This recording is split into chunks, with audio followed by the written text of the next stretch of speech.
मुसीबत भरा जीवन।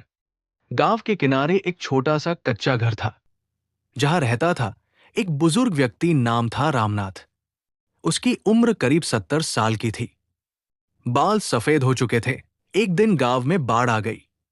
सब लोग घर छोड़कर भागने लगे, लेकिन रामनाथ, वो कहा जाता, उसके पास कुछ नहीं था सिवाय उस टूटी झोपड़ी के। गांव वालों ने समझाया, लेकिन वो मुस्कुराकर बोला, मुसीबतें ही तो मेरा जीवन रही है। ये भी सही। बाढ़ में झोपड़ी बह गई। कई दिन तक रामनाथ, अब अकेला रामनाथ, उस कच्चे घर में जी रहा था। एक वक्त का खाना मुश्किल से जुटता। कभी मंदिर से भिक्षा मिलती, कभी भूखा सो जाता। फिर भी उसकी जुबान पर शिकायत नहीं थी।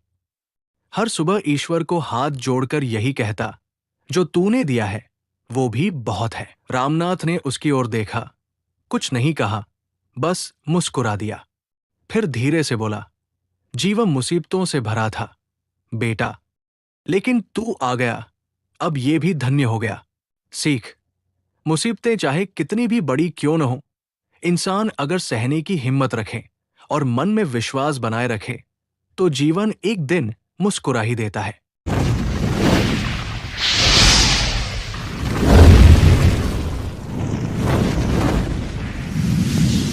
चालाक मोर।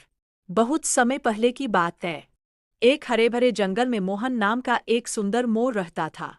उसके पंख इतने चमकीले थे कि जंगल के सारे जानवर उसकी तारीफ करते नहीं थकते थे।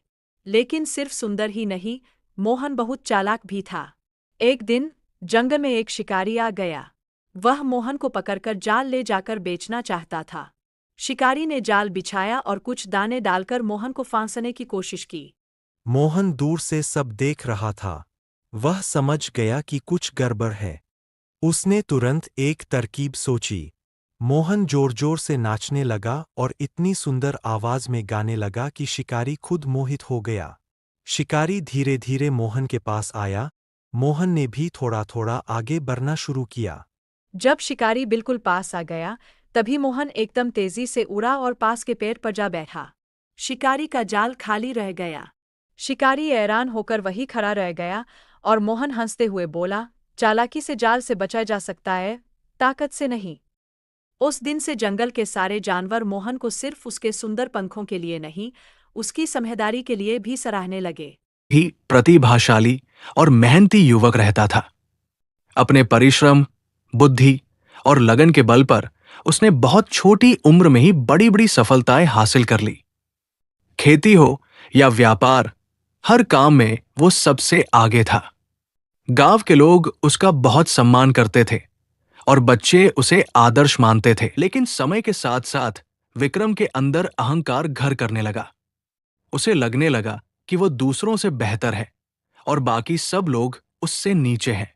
अब वो न तो किसी की सलाह सुनता था और न ही किसी की मदद करता। जो लोग पहले उसके करीबी थे, वे भी अब उससे दूर होने लगे। एक दिन गांव में एक बुजुर्ग साधु आए। उन्होंने देखा कि विक्रम में प्रतिभा तो है, पर वो घमंड के अंधेरे में डूबता जा रहा है। साधु ने उसे समझाने की कोशिश की, पर विक्रम ने उल्टा साधु का ही अपमान कर दिया। कुछ समय बाद विक्रम के व्यापार में घाटा होने लगा। फसलें खराब हो गई और पुराने साथी भी उसका साथ छोड़ने लगे। अब वो अकेला रह गया था। जब कोई संकट आता तो मदद के लिए कोई नहीं आता, क्योंकि सबको वो तुच्छ समझता था। एक दिन वही साधु फिर गाँव आए। इस बार विक्रम खुद उनके पास गया और सिर झुकाकर बोला, मुझे माफ कीजिए, मैंने अपने अहंकार में आपको और सबको ठुकरा दिया। आज जब कुछ नहीं बचा, तब समझ आया कि सबसे बड़ा दुश्मन मेरा खुद का घमंड था। साधु मुस्कुराए और बोले, बेटा, ज्ञान और सफलता का मूल्य तभी है जब उसके साथ विनम्रता हो। अहंकार तो एक जलते हुए दीपक को भी बुझा सकता है। पिता का कर्ज चुकाया बेटियों। गांव के छोटे से घर में रहते थे रमेश बाबू, एक साधारण किसान जिसने पूरी जिंदगी मेहनत करके अपने परिवार को पाला। उनकी 3 बेटियां थी, आरती, सीमा और पूजा। लोगों ने कहा, बेटियां हैं, इनसे क्या उम्मीद रखोगे? बेटा नहीं हुआ, बुढ़ापे में कौन संभालेगा? लेकिन रमेश बाबू को अपनी बेटियों पर नाज था। उन्होंने कभी किसी बेटे की कमी महसूस नहीं की। उन्होंने बेटियों को पढ़ाया, अच्छे संस्कार दिए और आत्मनिर्भर बनने की शिक्षा दी। समय के साथ रमेश बाबू पर खेती का कर्ज बढ़ता गया। फसलें खराब होती रहीं, बारिश धोखा देती रही, कर्ज बढ़ता गया, ब्याज का बोझ सिर चढ़ गया।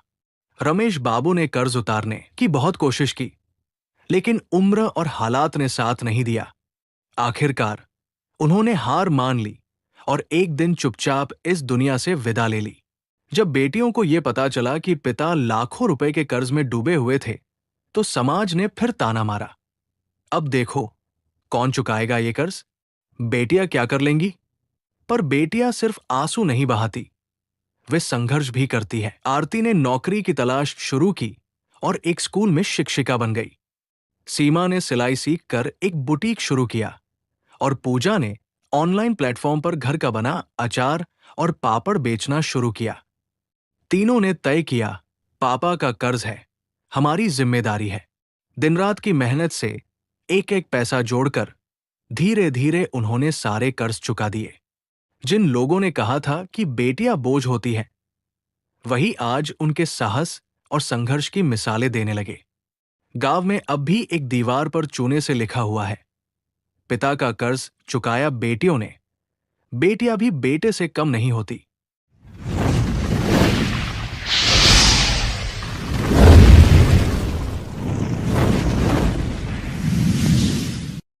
खूनी कार, गांव का बदला। कहानी शुरू होती है रात के अंधेरे में। एक वीरान सड़क पर एक पुरानी जंग लगी लाल रंग की कार खड़ी थी। हवा में सन्नाटा था, पर उस कार के अंदर कुछ था, कुछ बहुत डरावना। 20 साल पहले गांव रामपुर में एक नौजवान लड़का था, अर्जुन। उसे गाड़ियों से बहुत लगाव था। उसने अपने दम पर एक रेसिंग कार बनाई, तेज, चमकदार और लाल रंग की। उसका सपना था कि वो एक दिन इंडिया का सबसे बड़ा रेसर बने। लेकिन गांव के कुछ लोग, ठाकुर सुरेश, पंडित हरिराम और प्रधान रघुवीर, उससे जलते थे। उन्हें मंजूर नहीं था कि एक गरीब लड़का इतना बड़ा सपना देखे। एक रात उन्होंने अर्जुन की कार में आग लगा दी और अर्जुन उसी कार में जिंदा जल गया। वर्तमान समय 20 साल बाद गांव में अजीब घटनाएं होने लगी। रात में लोगों को इंजन की आवाज सुनाई देती थी। बिना किसी ड्राइवर के लाल कार घूमती थी और एक एक करके वे लोग मरने लगे जो अर्जुन की मौत के जिम्मेदार थे। ठाकुर सुरेश अपने खेत में उस कार से कुचला गया। पंडित हरिराम मंदिर में आग लग गई और वो उसी में जल गया। प्रधान रघुवीर, उसका एक्सीडेंट हुआ और उसकी बॉडी के टुकड़े सड़क पर बिखर गए। गांव में डर का माहौल बन गया। मीरा, गांव की एक बहादुर लड़की, जिसने ठान लिया कि वो इस रहस्य का पता लगाएगी। उसे अर्जुन की डायरी मिलती है। उसमें लिखा था, अगर मेरी आत्मा को इंसाफ ना मिला तो मैं लौटूंगा और अपना बदला लूंगा। मीरा को समझ में आता है कि ये कोई आम कार नहीं है। ये कार अब एक भूत है, एक खूनी आत्मा है। मीरा जंगल में उस कार के पास जाती है और अर्जुन की आत्मा से बात करती है। वो उसे बताती है कि अब उसके दुश्मन मर चुके हैं। अर्जुन की आत्मा एक पल को शांत होती है, लेकिन फिर कहती है, मेरी मौत अकेले नहीं हुई थी। पूरे गांव ने मुझे अकेला छोड़ा था। अब सबको सजा मिलेगी। और तभी वो कार फिर से स्टार्ट होती है और अंधेरे में गायब हो जाती है। वो कार अब भी घूम रही है और अगला नंबर किसका है, कौन जाने।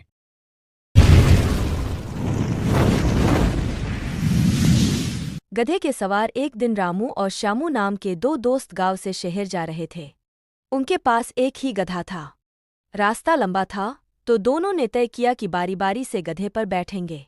पहले रामू बैठा, श्यामू पैदल चला। रास्ते में लोग हंसने लगे, देखो कितना आलसी है, खुद गधे पर बैठा है और बेचारा दोस्त पैदल चल रहा है। रामू शर्मा कर नीचे उतर आया। अब श्यामू बैठ गया। फिर लोग बोले, वाह कैसा दोस्त है, खुद मजे कर रहा है और रामू को धूप में तपा रहा है। दोनों परेशान हो गए। उन्होंने सोचा, चलो दोनों साथ बैठ जाते हैं। अब दोनों गधे पर चढ़ गए। बेचारा गधा लुढ़कते लुढ़कते गिर पड़ा। आसपास के लोग ठहाके लगाने लगे, हा हा हा। गधे को ट्रक बना दिया इन दोनों ने। रामू और श्यामू समझ गए, दुनिया चाहे जो कहे, सही वही है जो खुद सही लगे। सीख, लोगों की बातें सुनते रहोगे तो कभी मंजिल नहीं मिलेगी। का बदला। कहानी शुरू होती है रात के अंधेरे में। एक वीरान सड़क पर एक पुरानी जंग लगी लाल रंग की कार खड़ी थी। हवा में सन्नाटा था, पर उस कार के अंदर कुछ था, कुछ बहुत डरावना। 20 साल पहले गांव रामपुर में एक नौजवान लड़का था, अर्जुन। उसे गाड़ियों से बहुत लगाव था। उसने अपने दम पर एक रेसिंग कार बनाई, तेज, चमकदार और लाल रंग की। उसका सपना था कि वो एक दिन इंडिया का सबसे बड़ा रेसर बने। लेकिन गांव के कुछ लोग, ठाकुर सुरेश, पंडित हरिराम और प्रधान रघुवीर, उससे जलते थे। उन्हें मंजूर नहीं था कि एक गरीब लड़का इतना बड़ा सपना देखे।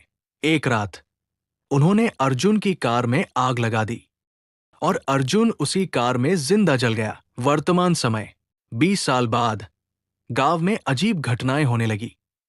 रात में लोगों को इंजन की आवाज सुनाई देती थी। बिना किसी ड्राइवर के लाल कार घूमती थी और एक एक करके वे लोग मरने लगे जो अर्जुन की मौत के जिम्मेदार थे। ठाकुर सुरेश अपने खेत में उस कार से कुचला गया। पंडित हरिराम मंदिर में आग लग गई और वो उसी में जल गया। प्रधान रघुवीर, उसका एक्सीडेंट हुआ और उसकी बॉडी के टुकड़े सड़क पर बिखर गए। गांव में डर का माहौल बन गया। मीरा, गांव की एक बहादुर लड़की, जिसने ठान लिया कि वो इस रहस्य का पता लगाएगी। उसे अर्जुन की डायरी मिलती है।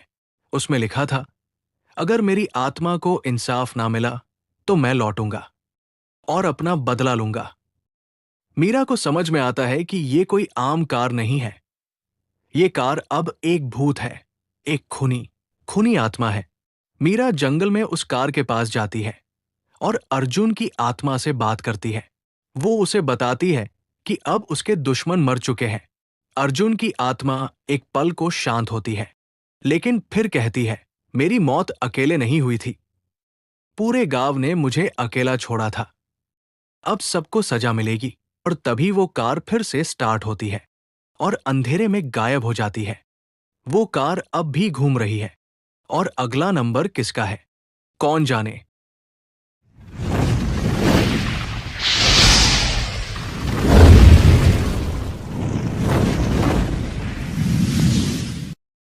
उस रात अर्जुन को क्या दिखा, ये कोई नहीं जानता। गांव में हलचल, सुबह का समय। लोग अर्जुन के बारे में बात कर रहे हैं। कुएं से अब कोई आवाज नहीं आती, लेकिन अर्जुन भी तो वापस नहीं आया। हवेलीदार का बेटा खड़ा है। उसकी आंखों में गुस्सा और चिंता दोनों है। बस बहुत हुआ ये तमाशा। मेरे दोस्त को निगल गया वो कुआं। घूमकर नौकर से कहता है, दादाजी को बुलाओ। अब वक्त आ गया है कि नाना जी इस रहस्य को सुलझाए। पुरानी जीप से एक बुजुर्ग का आगमन, सफेद दाढ़ी, गले में तुलसी की माला, आंखों में तेज। ये हैं नाना, एक तांत्रिक और रहस्यविद। जिस कुएं ने नैना को बंधा रखा था, अब वहां एक नई आत्मा कैद है और उसे मुक्त करने कुएं के पास पूजा की तैयारी कर रहे हैं। चारों ओर दीप जलते हैं। नाना मंत्रों के बीच गंभीर स्वर में, नैना अब अकेली नहीं है। अर्जुन की आत्मा उसकी परछाई बन चुकी है। कुएं से फिर वही फुसफुसाहट, लेकिन इस बार दो आवाजें एक साथ गूंजती हैं, नैना और अर्जुन की। नैना, अर्जुन एक साथ। अब देर हो चुकी है, हम साथ हैं, हमेशा के लिए। तेज हवा चलती है, दिए बुझ जाते हैं और अचानक कुएं से एक जोरदार रोशनी निकलती है। क्या नाना अर्जुन को बचा पाएंगे या अब नैना का अगला शिकार कोई और होगा? सच्चाई जितनी सामने है, उससे कहीं ज्यादा गहरी है ये कहानी।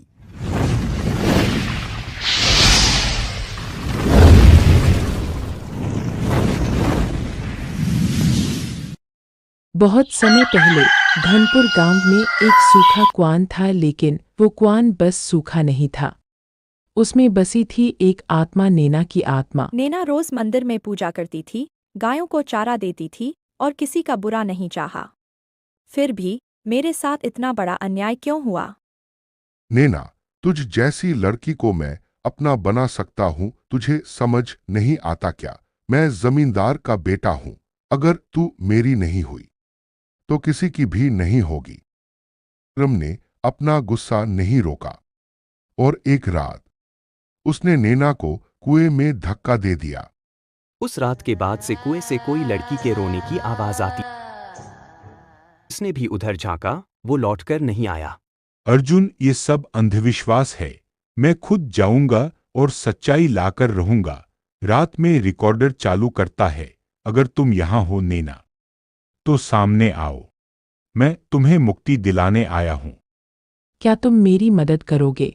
उस रात अर्जुन को क्या दिखा ये कोई नहीं जानता, पर अगली सुबह कुएं से एक रोशनी उठी और फिर कभी वहां कोई आवाज नहीं आई।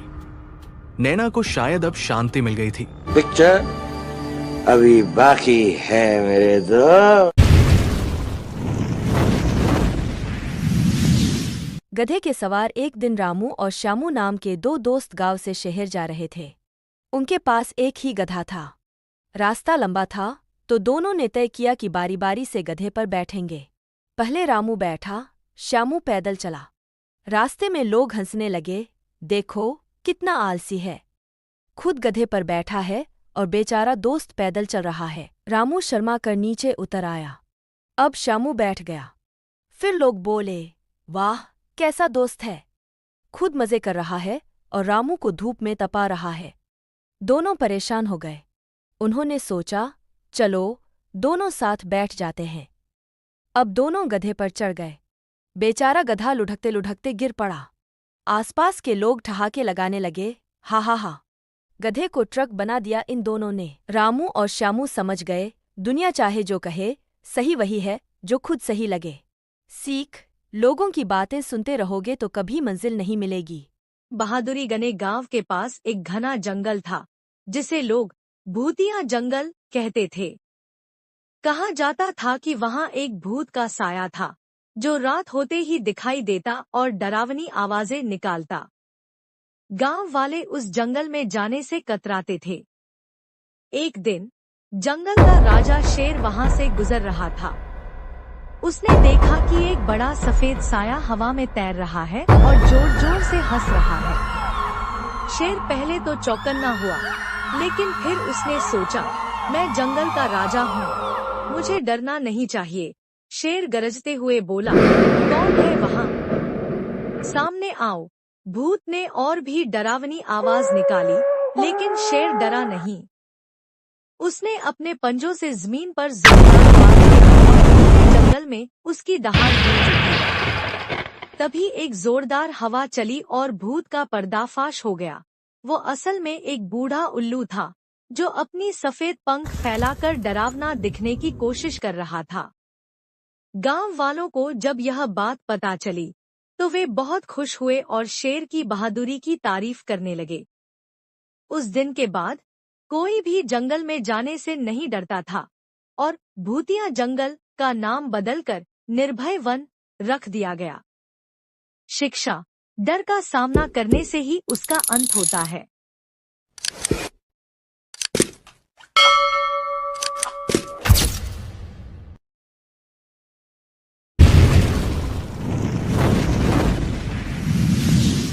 किस्मत का रहस्य।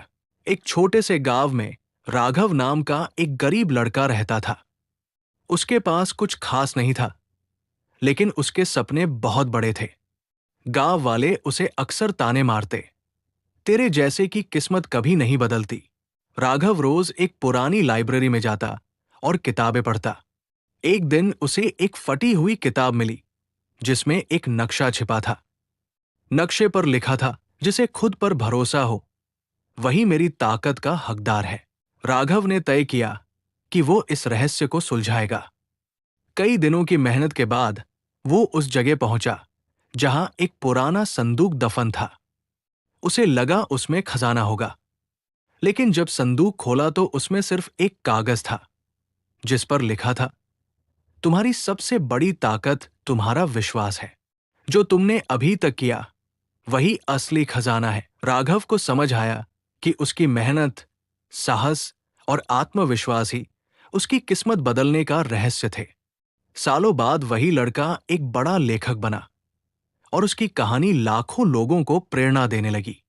सीख, किस्मत सिर्फ इंतजार करने से नहीं बदलती, उसे मेहनत, हिम्मत और भरोसे से जीता जाता है।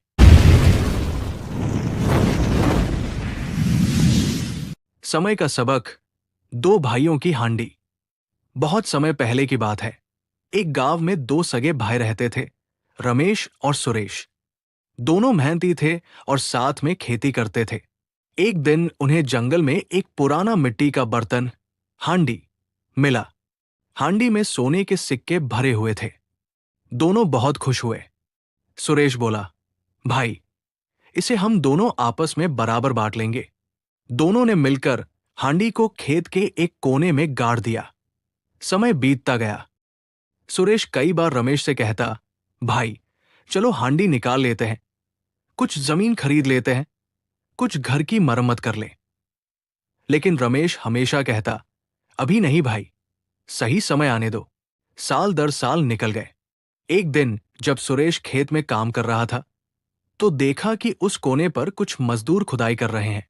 वो दौड़ता हुआ गया तो पता चला कि सरकार ने उस जमीन को सड़क बनाने के लिए अधिग्रहित कर लिया है। जब उस जगह खुदाई हुई तो हांडी मिल ही नहीं पाई। या तो उसे कोई ले गया या वो मिट्टी में कहीं गुम हो। सुरेश बहुत दुखी हुआ। उसने रमेश से कहा, भाई, अगर हम समय पर वो हांडी निकाल लेते तो आज हमारे पास बहुत कुछ होता। रमेश भी पछताया और बोला,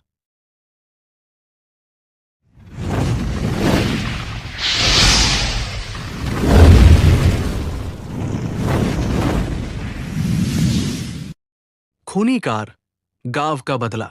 कहानी शुरू होती है।